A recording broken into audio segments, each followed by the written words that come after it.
No trouble. Welcome, welcome. Good to see all your faces. I think we're all here.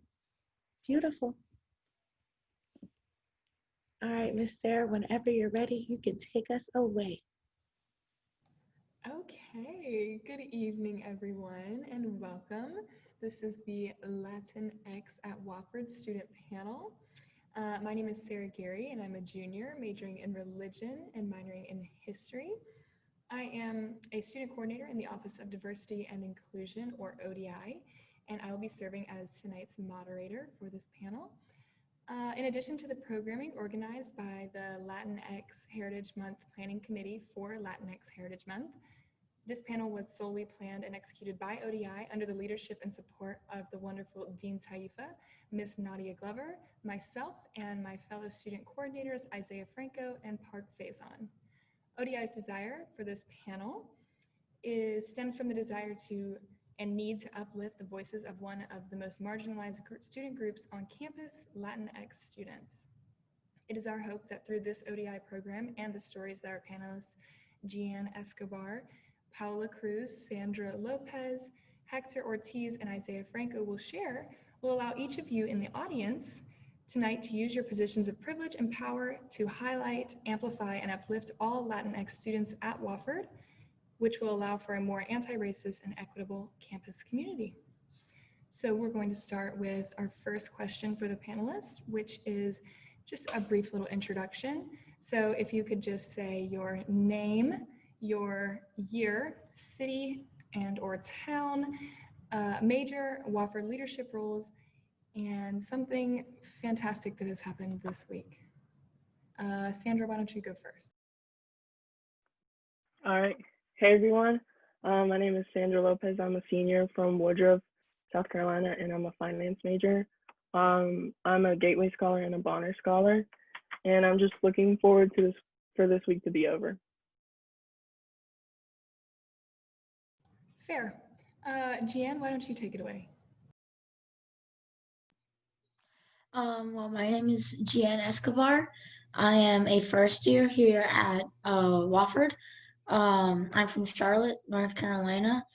Currently undecided when it comes to my major, and I'm a part of Bonner Scholars, Gateway Scholars, OLAS, and Wofford Women of Color.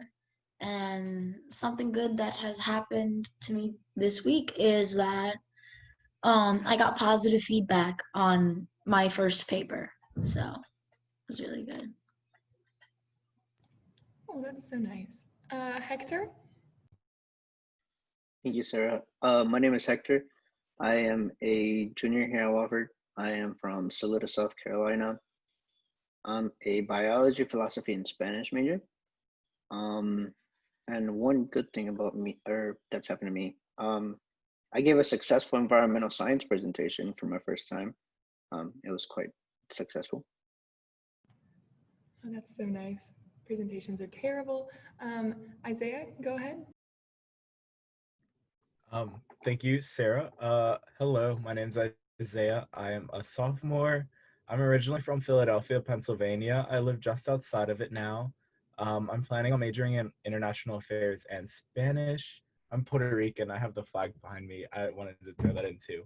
But also, one great thing that's happened this week is the educational demonstration today. I thought it went really well, and we had really good turnout. So that was awesome. Okay, thank you, Isaiah. Paola? Thanks, Sarah. My name is Paola Cruz. I'm a sophomore. I'm majoring in sociology, anthropology, in Spanish, and minoring in vocal performance music. I'm from Charlotte, North Carolina. I am a sophomore delegate in Campus Union, vice president of the Organization of Latin American Students, and I'm a part of Wofford Women of Color. And something good for the week, I was really happy with the turnout for the peaceful demonstration with Wofford's Anti-Racism Coalition. And yeah. Excellent. So now that we have met everyone, just to be sure, can everybody hear me just fine? Okay, excellent. Okay, the next question is, And we will start with Isaiah. What do you value about being a part of the Latinx community? Sure. Yeah. So that's definitely like a big question, but I think there's a lot of different answers. But I could just sort of like give like a summary of like some things that are really important to me. And like I think first of all, family, that might be cliche, but I think that seriously I have like a really, really close bond with my family, and we do a really good job of like just staying together, which I think is important and really helpful for me. Also just like resilience. I mean, my grandparents came from Puerto Rico, and so I think just like their experience and like my mother's experience as well, sort of just like building herself up and building themselves up, has really been amazing to like see and learn from. Also just like the Puerto Rican women in my life are really strong and really inspirational. And not only that, they teach me how to love a lot. And so, yeah, my family also just kind of says it how it is. And I appreciate that. They kind of tell me off whenever they need to. So that's good. But yeah, that's it. Okay, Paola. I definitely am very grateful to identify as Latinx. I think that it has been a huge part of my life. You know, English was my second language, so I grew up speaking Spanish. And when I learned English, became bilingual, I realized how blessed I am to be able to be fluent in two languages. And I guess I also value the independence that came from being a Latinx student. I think just learning to, and you know, growing up, I was my parents' translators practically.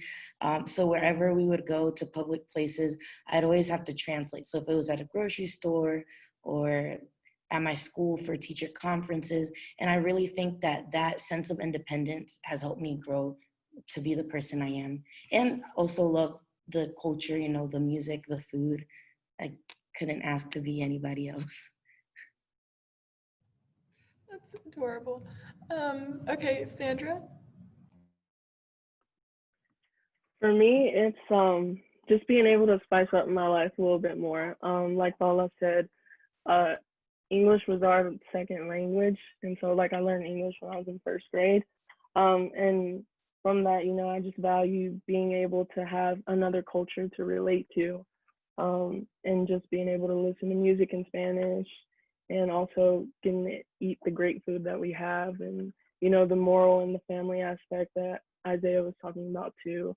It goes along great with my life, and I think that it's made me who I am, and I'm grateful for that. Thank you. Jeanne.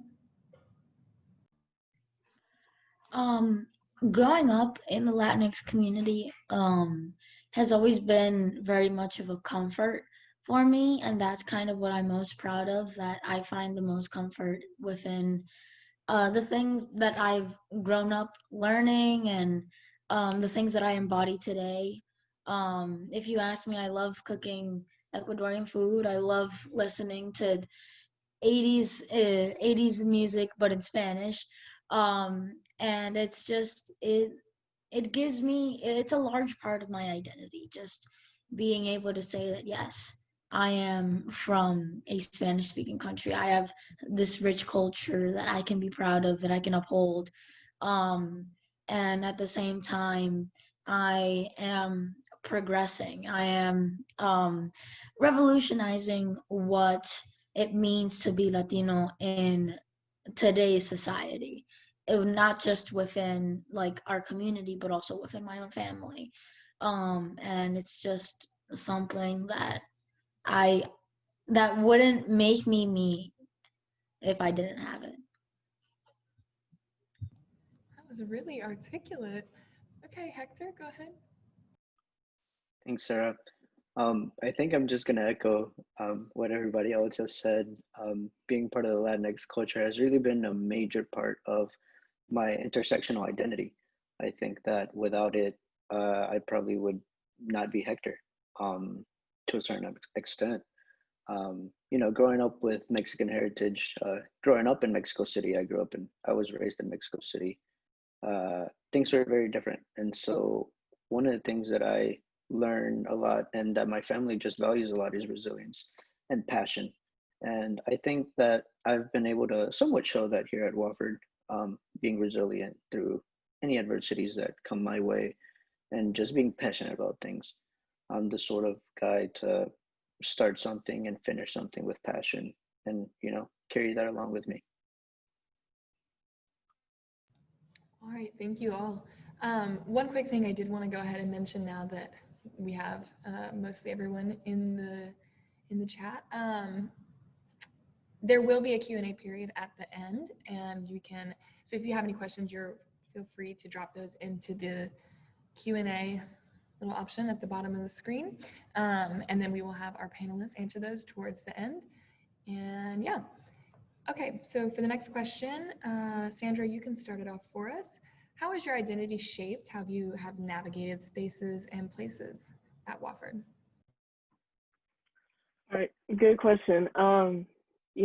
Starting out my freshman year coming out Wofford, there were no Latino staff or people like on the faculty that I could relate to. And so I kind of had to open my own door in that sense. So I kind of like gained a lot of independence, even from like freshman year to now, which has definitely helped me here at Wofford. But yeah, just like opening my own door, that's been like a big part. That's a really interesting sentiment. Jeanne, go ahead.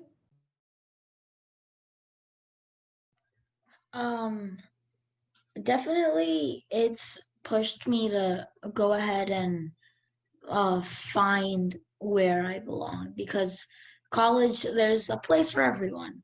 And me being Latino, I was like, oh, I need to find a space where that identity will be valued, will be supported, will be respected.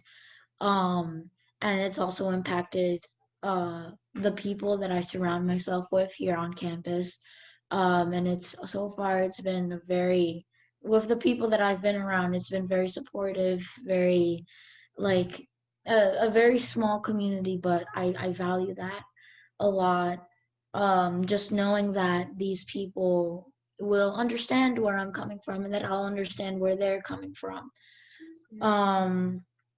And it's just, I just wanted to maintain that sense of community, because I come from a large family, and being interconnected and together is extremely important. So I'd like to carry that into my own budding independence. Thank you, Jeanne. Hector? Thank you, Sarah. Navigating my identity here, however, has been difficult nonetheless. Coming to Wofford wasn't an easy choice, especially when there's not a lot of minoritized groups at Wofford, specifically Latinx. And so definitely coming in right away, it was different because I automatically felt isolated in a sense, because, the structures and systems set in place kind of make someone like me feel that way. But nonetheless, I've been able to manage and be resilient, form a group of friends, and find those that are allies and those that are like me, so that we can have these shared experiences and continue moving forward. Thank you, Hector. Isaiah? Yeah, sure. So I love how Hector sort of mentioned like intersectionality, in the sense, I think a big part of me coming to school at Wofford, not only was I like I think as like a Latino, like I think moving out of or leaving Philadelphia was a big change. Just from like, I don't know, as a Puerto Rican too, I don't know, I just feel like there's different communities that I was sort of going into that I wasn't sure of.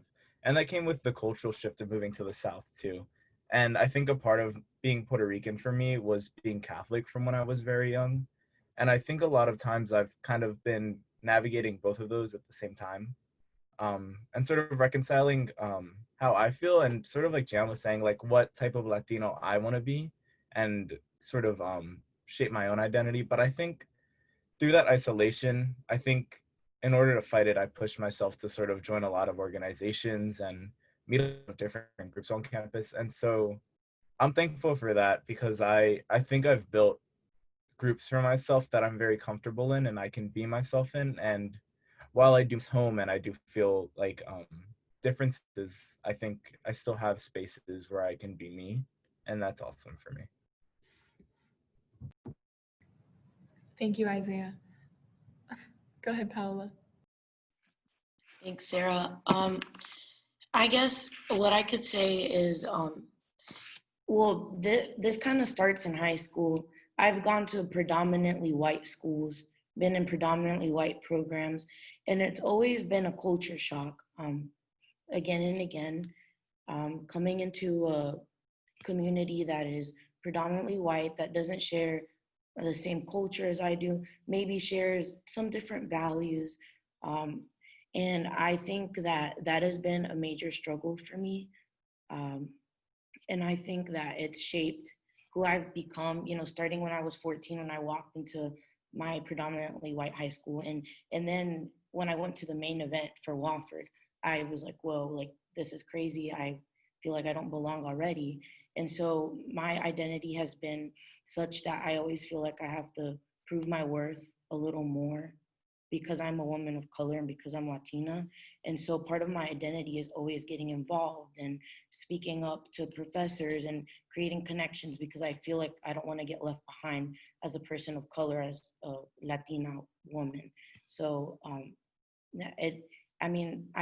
grateful for the fact that being Hispanic has pushed me to be better in a lot of aspects of my life, but it's also kind of stressful, if you know what I mean. Thank you for that, Paola. Okay, so for our next question, we'll go ahead and start with Hector. What is a piece of advice that you would like to share with a student about navigating Wofford as a member of the Latinx community? That's a good question. Thank you, Sarah. First, I think we've already made some references about intersectionality here, but I think it's very important to recognize your own personal intersectionality, and try to really think about what sort of social, religious, and political backgrounds you come from. And there's always connotations relating to the culture, in the sense that because I am Latino and because I have Mexican heritage, that plays into certain aspects of gender roles, religion. So, like Isaiah had mentioned, it's similar in my case. I would identify as a straight Catholic male, and coming to a place like Wofford can be difficult. And you experience shock because there's this Wofford sort of bubble, Wofford sort of mold, and you're not part of it. You're just not, and so you therefore have to find ways to feel like you're included. And so I guess my biggest piece of advice is just don't give up. And there's always a way forward, and there's always people willing to help out. Thank you, Hector. Isaiah?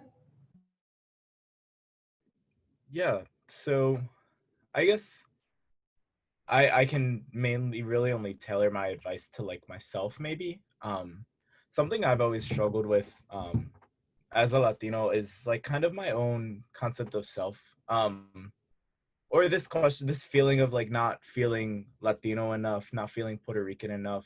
And that's always sort of sprouted originally from me not speaking Spanish from like when I was a young boy. I don't know why I worded it that way. Um, but more recently, also just like things like not being able to dance very well.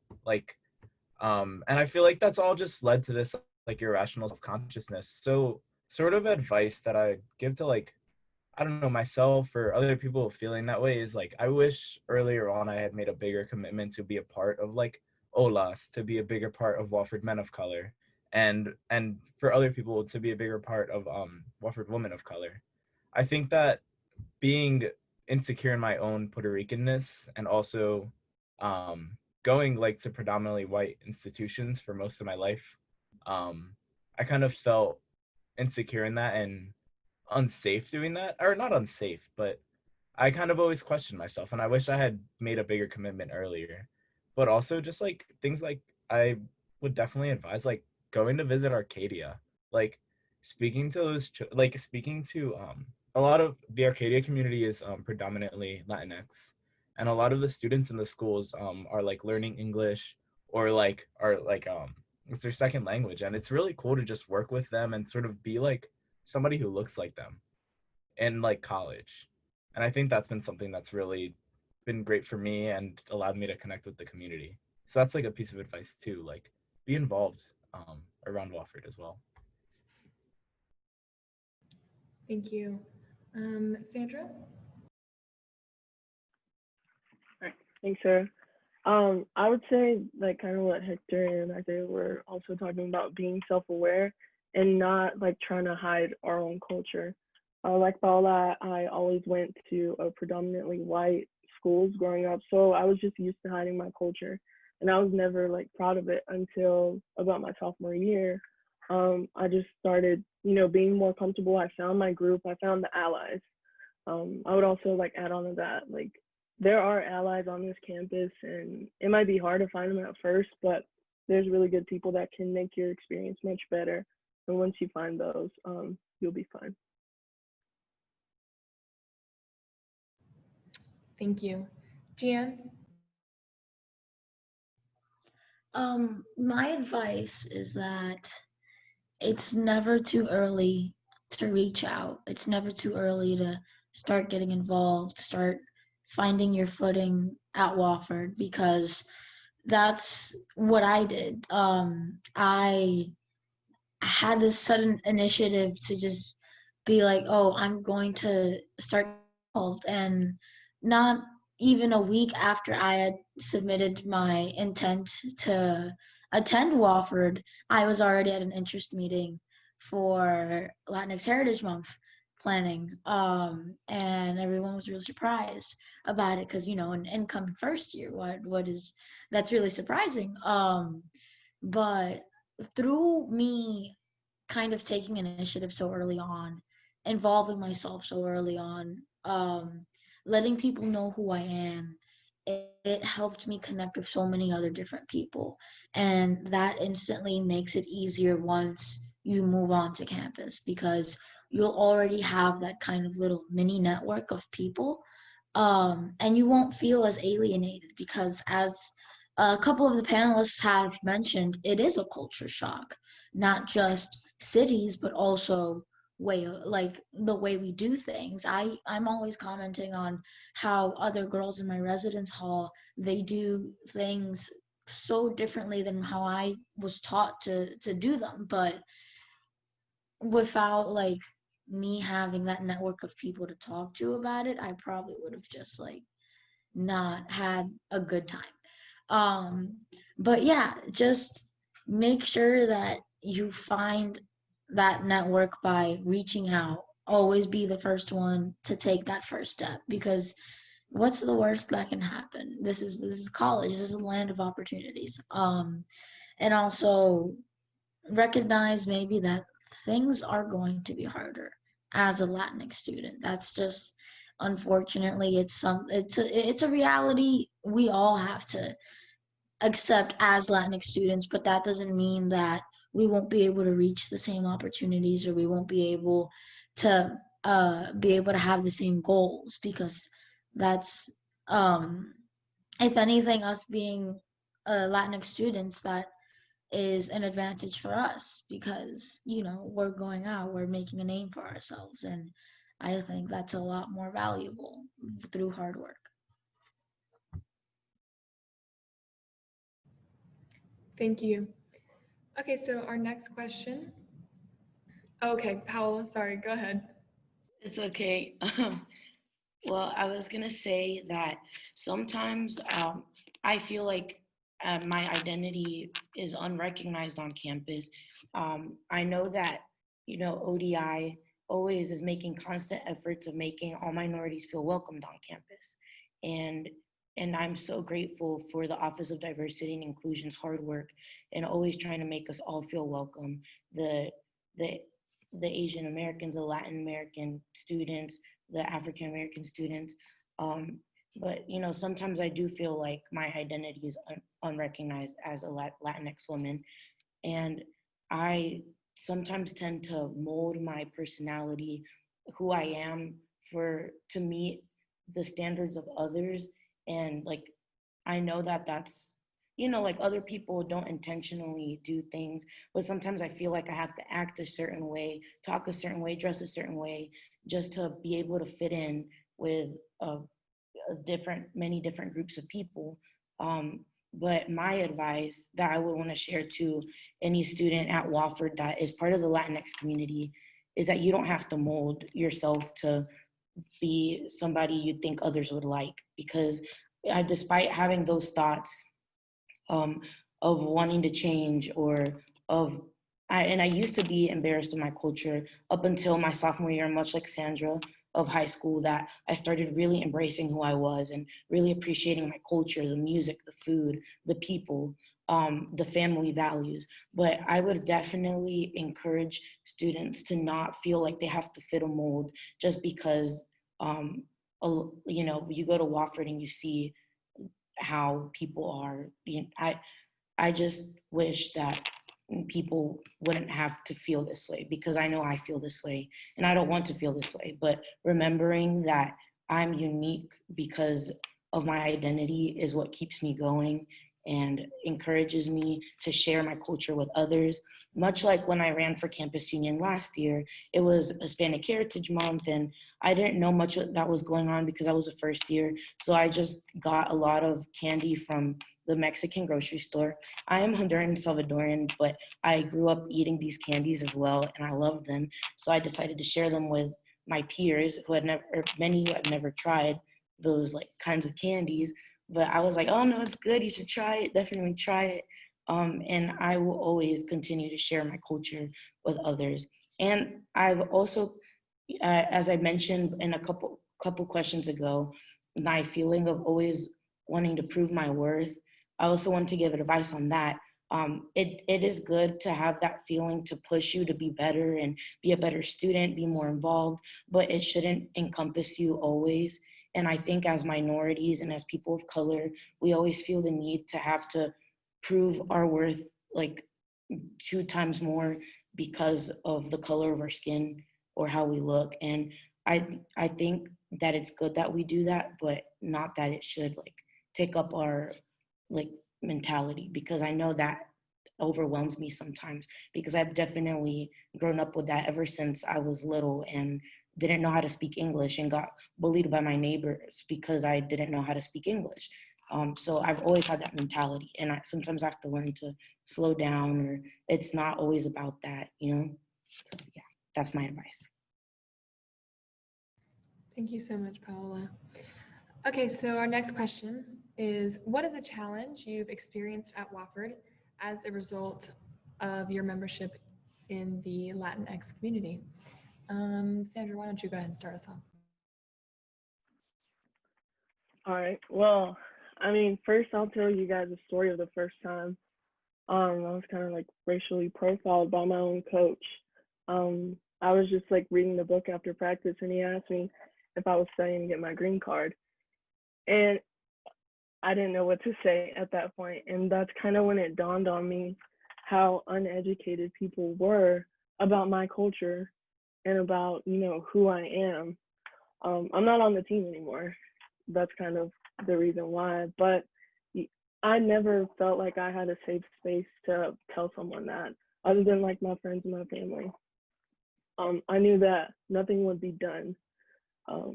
Like all he would get was probably like a slap on the wrist, or he would have to go to the class or something like that. I knew that Wofford didn't have my back. And I feel like there's definitely been other Latino students that have had that happen to them as well, whether it's like faculty or our own like classmates. But that's one thing that I wish Wofford would do better, is just like be more inclusive for us. And like maybe it might be hiring more Latino faculty, not just Dr. Ramon, who's Hispanic, or Dr. Caballero, but also they used to have Jennifer Gutierrez, who she was a big person on campus, but she's no longer here. So, I wish I had like someone that had our back as Latinos. Thank you. Jeanne?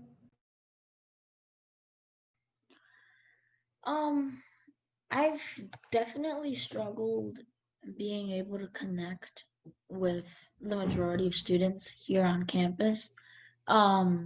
Because yeah, it's true we do have our own Latinx community, but whenever I go to class or I go to Burwell, it's very sparse for me to see that. And whenever like we're having discussions in class or things like that, everyone kind of has a shared experience because of their background, but since mine is different from theirs, I struggle to connect with that. And it's not just, oh, I'm from the north, they're from the south. It's also, I was raised on these values because I'm Latina, but they were raised on those values because they weren't. And that's not to say it's a bad thing. It's just that having that barrier, it's really hard because that, for me at least, it kind of discourages me to go ahead and say, oh, I want to be friends with you, because if we can't establish that, it'll be much more of a challenge to get to know you and to be able to become close to you like that if you won't quite understand where I'm coming from.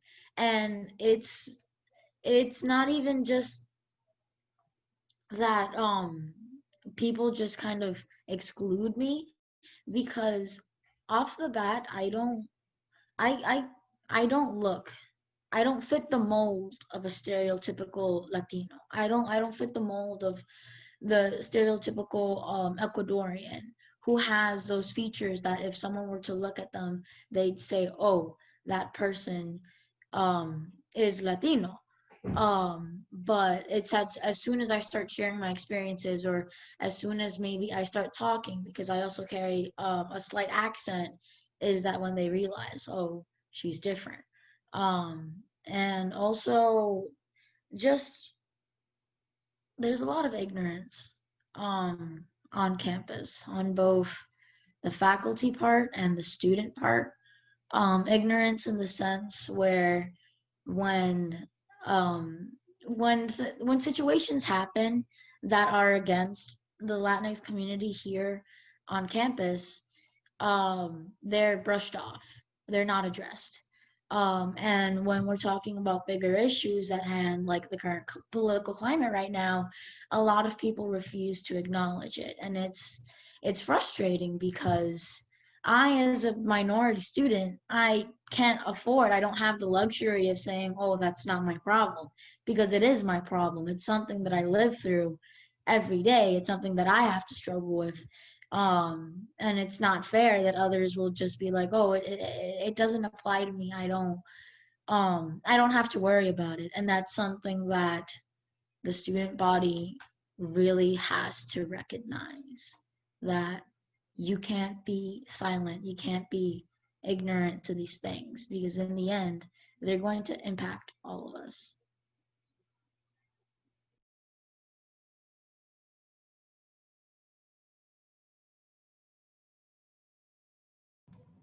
Thank you for that. Hector? Thank you, Sarah. It's a pretty heavy question. One of the main challenges that I'm going through, that I have been going through, is just, I guess, exploring my identity. Back home, I get to practice a lot of my culture. Spanish was my first language. I'm a first generation scholar. I am a children of immigrants. And so I have a lot of experience doing things that, help my sort of position in life, I guess. And so yeah, I grew up translating for my parents. I grew up doing this, and that. And to some extent, I still do. And coming to Wofford, coming to this prestigious, quote unquote, predominantly white institution, when I go back to the Latinx community, I'm seen as, that kid that goes on or that is trying to separate away from the culture itself. But then I get to Wofford and I'm seen as the stereotypical Latinx kid who's trying to be a little bit more involved. And so if I'm not Hispanic enough and I'm not white enough, then what am I? And that's the struggle that I've mainly been going through. Just I guess in terms of identity in general, it takes a toll on mental health, and it definitely affects me academically, and in other ways. And just to share some experiences on that, I mean, the student body and just administration, faculty, and staff haven't been very supportive of Latinx communities. There are different sorts of microaggressions that can be said towards us, but in general, just to BIPOC. And I remember one of my first times being, I guess, exposed to microaggression here at Wofford was move-in day. I was trying to get my key, and I bump into what I'm guessing was a football coach asking me if I was here to pick up my key. And I was like, oh, what a coincidence. I am here to pick up my key. And he pulls a stack of keys from his pocket and he's like, what's your name? And I'm like, Hector Ortiz. And, like, I'm thinking maybe he's partnering up with Residence Life or anything. So, I'm going along. And he's looking for it and he's like, I don't see your name. I'm going to ask so-and-so, coach so-and-so, if they have your key. And I'm like, oh, I'm not here for football. And he's like, oh, you're not an athlete? And I'm like, no, I'm not an athlete. And that's when I was like, oh, like, just because I'm Hispanic doesn't mean I'm an athlete here. And, I'm just not an athlete. And this, among many others that I have experienced both in class, out class, Greek life, with even my own fraternity, it happens. And so I think there's got to be that level of understanding and that level of educating yourself for it to happen. Thank you. Isaiah? Yeah, thank you. Yeah, so I agree with Hector. It's like a big question, but I think off the bat, I believe like it's either 2 or 4% of Wofford are Latinx students. And so like right away, like just the easiest things I notice all the time is like you kind of just feel alone in groups sometimes. And like that doesn't mean that I dislike the group, because that's why I'm a part of it, right? It just means that sometimes I look around and I'm like, wow, I don't know, I'm just not the same. And like I think one of the things, like I haven't felt that way as much on campus even because having like Paola running with me, but like also things like religious groups on campus, like Hector said, like fitting that mold. Like if I want to go, I feel like I'm the only like Latinx student there, and it's just weird because I don't fit the mold, and like I just wonder how I can relate sometimes. But yeah, and like and like a couple of things that happen all the time, but like Hector was saying, like that sports microaggression is so common. Like, and I'm a big guy, so I think I give people some leeway with this. I understand, but like I'm here for academics, not football. Like I'm not a football player. It's that simple. And like one other thing that like that one story that like genuinely was like very disconcerting. I'm an ambassador, and so like you do like chats like with families that are about to go on tours. And one time I was having a chat with a father of like one of his children was like looking to come to Wofford, and one of them was in my class. And I remember him saying that, and I was just like, oh, cool. And somehow we started talking about Puerto Rico. And like that's kind of scary in itself sometimes, especially because I'm not from Puerto Rico. But I still care. I'm Puerto Rican. But basically, like the conversation got into eventually to the point where he was like, yeah, and some of them still speak Spanish over there. That's terrible. And I just like I just paused. I was like, it was just very scary. Like, as a person who's fought like to learn Spanish, being Puerto Rican, it was just really weird. And I didn't know what to say. Like, how do you say that? How do you tell somebody that nearly everybody in Puerto Rico is bilingual and they choose to still speak Spanish? They can't speak English. Like, and I think, and then like to realize that that parent has a child in my class and more kids who are coming to Wofford, and it's just like, it just, I was wondering, like, is that what people around me think, you know? And it's just weird. And so like there's the microaggressions, but also stories like that that just stand out, and it's like, just makes you realize, I don't know, it makes you feel different. And then there's just the fact that there's not many Latinx students here, so it kind of like compiles, I guess. Yeah. Thank you for that. Paola? Thank you, Sarah. Throughout my past year or so at Wofford, I have faced multiple microaggressions. Nothing that deters, like nothing that upsets me to the point that I can't go on, but just things that usually leave me like, did they really just say that? I get asked, or sometimes a white peer will pass by and they will greet me in Spanish or try to say something in Spanish, and I'll think like, I'll greet them back in English because I mean they're talking to everyone else in English. Why would you greet me in Spanish? Like I'm not that token Hispanic kid. Just say hi to me in English. Like unless you're actually practicing Spanish with me for Spanish class. Um, but I do have a story. It's kind of funny. Well, I tend to laugh at at things that happen to me, but I mean, it's not that funny, but it's kind of funny. Naturally, I always play piano at different parts of campus because I really like to write music, play piano, and sing. And so the other day, I found myself in Leonard Auditorium playing piano. It was about 8 p.m.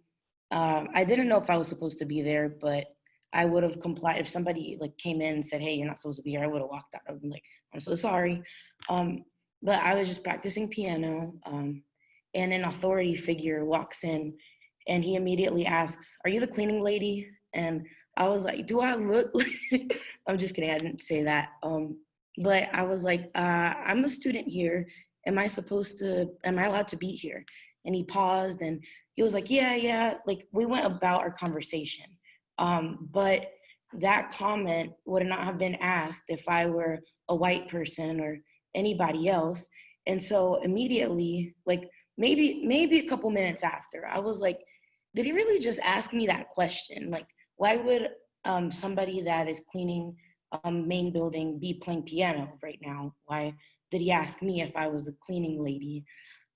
So today I was having a conversation with my dad about predisposed thoughts. People may already judge you about the way you dress or talk or the number of tattoos you have on your body or the bumper stickers that you have in your car. But as a Latina woman, some of us, and many others that are people of color, some of us may be consequence to the predisposed thoughts of ignorant and racist people. And I am super grateful for the opportunities Wofford has granted me, for my internship for the Spanish department and my leadership opportunities on campus. But I think that people always have these predisposed thoughts, and I feel like there needs to be training for them to eradicate the racist mindsets that they have, because I'm very involved. I always feel like I have to prove my worth, and then sometimes it's just all tumbled down when I'm asked a super ignorant question like, am I here for housekeeping? Like, no, I'm a student here, even if I don't look like one. So I just think that was, I laughed. Like, I told my story to my friends and I laughed, but nobody could understand me because they weren't people of color, they weren't Latinx.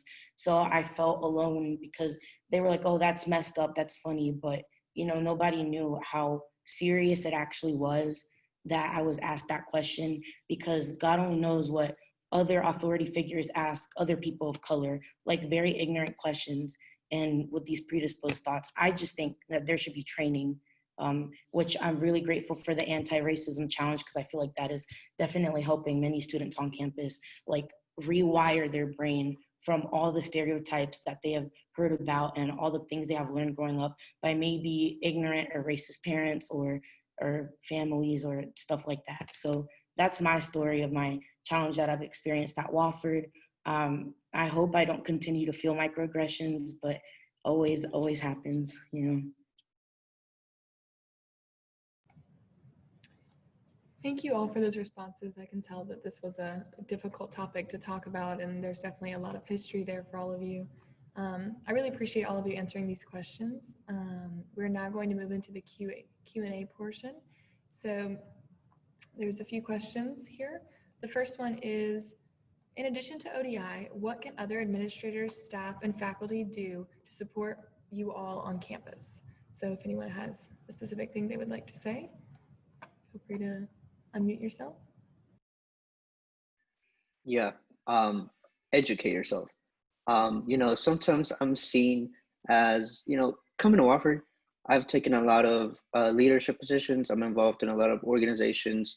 I help ODI with a few things when I can. And, you know, sometimes I question myself. I'm like, should I be doing this? Because, you know, I'm put in the position where I have to educate those that are not supposed to. And to a certain extent, that shouldn't be my role. I mean, ODI should work towards other stuff. And it's unfortunate that we're working towards educating people about racism because, you know, they should be aware, they should know that everyone is susceptible to bias.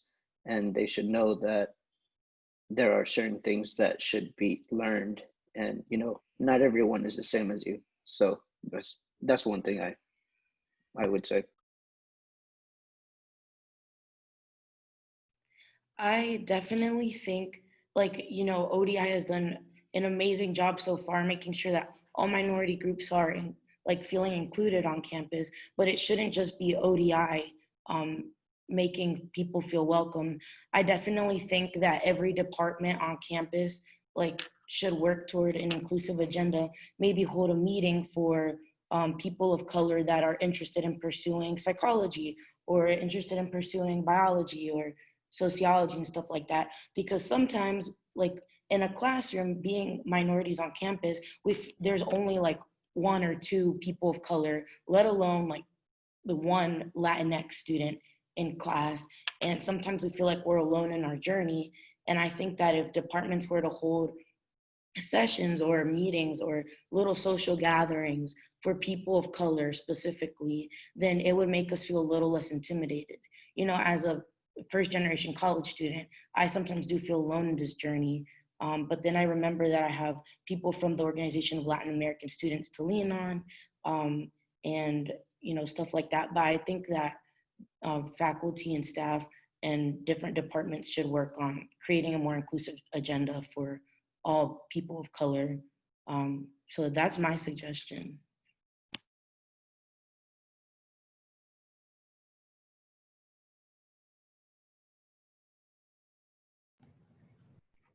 I could go ahead and chime in too. So I think something I've been wrapping my head around lately as a student coordinator for ODI is that in an ideal world, ODI wouldn't have to exist.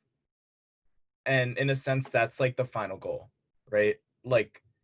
So in an ideal world, ODI doesn't plan trainings. And that's not to say that we all don't constantly need to educate ourselves, because that's just being human. The thought is that departments hold these trainings for themselves. They find the resources themselves. They have the expertise to be able to do that and sort of create programming themselves in their own groups. Besides that, I think, I think that that's just something that's really important. Like the concept of sort of working on your own and not having to come to ODI to learn these things, but sort of pursuing education on your own and, you know, making it something that we all do all the time. Thank you all. Oh, wait, can I add something else? Oh, go ahead, Sandra. You're good. I would say, you know, other than just educating yourself, I'd say show up and support us whenever we have events. They're open to all. You you know, I think the past couple years, my sophomore year, I was also on a panel for Latinx Heritage Month, and there was only like 30 people. But today, thankfully, we have 119 or 120 something people, which is great. But we want that to be consistent. You know, hearing it from us, you're gonna learn, and also just getting out into the community, like Isaiah touched on. Whether you volunteer in Arcadia or you're like going to an authentic Mexican restaurant, because Willie Taco is not authentic. I know y'all love to go there, but there's also places in Greenville, you know, you can drive over there. And there's also some food trucks around. And if you guys want to know where, you can ask me and I'll give you some great places to go to. Can I add something? Sure, go ahead, Jean. Don't be afraid to hold others and yourself accountable. If you see something that you know that is wrong, or if you realize, oh, I shouldn't have said that, or I misstepped in saying that, don't be afraid to apologize. Don't be afraid to help others correct that, because staying silent only adds to the problem. So we need to work towards, you know, recognizing what harms our community and what can help progress our community. And that starts with just knowing and admitting that you or someone else did something wrong. And there's nothing bad about that, because that shows growth, that shows progression, and that's really what we're going for. Okay, thank you. Our next question, and by the way, Sandra, I will be taking you up on that offer about restaurants. What is one time or experience from your time at Wofford where you felt truly celebrated for who you are? If you need a second, feel free to take that. I got you. That's a great question. And, you know, it's hard. It's kind of sad that I have to think about it. And it's even like, I think my response is even more depressing. It was this semester, actually, the artist talk. That was one of the times where I felt like, wow, like that was awesome. I would want to do that again. And I would want to do that again, even if I wasn't a student, even if it wasn't through Wofford or ODI. That was just great. So thanks, Nadia and Taifa, for that.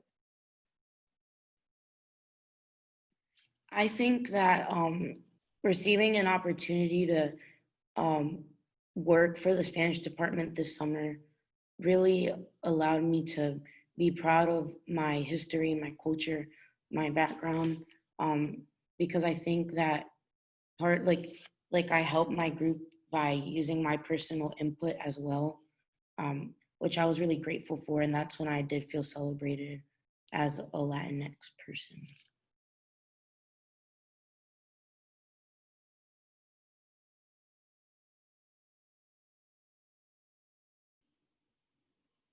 Well, thank you all so much for sharing your stories and for taking the time to do what Hector mentioned, right? Educating those of us on the call. And so I want to thank Sera for serving as a wonderful moderator and for you all as serving as panelists. And I was listening to you all and my heart broke. Right, I told Nadia that I wanted to get on here and I wanted to tell you all that I see you and that I value you and that I appreciate the time that you took to share with 118 people how Wofford has impacted you and your experiences. And I want to let you all know that, man, it's been a rough, hasn't it? Right. And I want to put out a call to the people in the audience right now to do what Sera mentioned in the beginning of this call, and using your positions of power and privilege to ensure that the experiences of Latinx students on campus is better than it is now, right? And so I'm calling on all of you all to do that. And I'm calling on and uplifting these 5 wonderful folks here who I have had the personal pleasure to get to know in my short time in this role as Assistant Dean of Students for Diversity and Leadership Development. And I want to let you all know, Paola and Jeanae and Sandra and Isaiah and Hector, that I hold you all in light and love and positivity. And if there's ever anything that Nadia or myself or any of us can do, we're here to support you, and there are others on campus who are here to support you as well. So please do not hesitate to reach out to us if you need to. And with that being said, any final words, Miss Nadia Glover or Miss Sera? Oh my goodness, so many final thoughts, but mostly just so much gratitude to our panelists for just sharing your stories, your time of experience, your heart with us today. I am emotional over here with so much love and encouragement and just appreciation for all of you. And for all of you who joined the call today, thank you for sharing this space with us. And we look forward to seeing you at another event. You all take care. Thank you guys for coming. Y'all are the goats. Thank you. Wish we could have answered all the questions because they were all very interesting. I know, they were very interesting, but we ran out of time. But You could always reach out to me and I'll answer any question. I promise. thank you all. You made this so fun for me.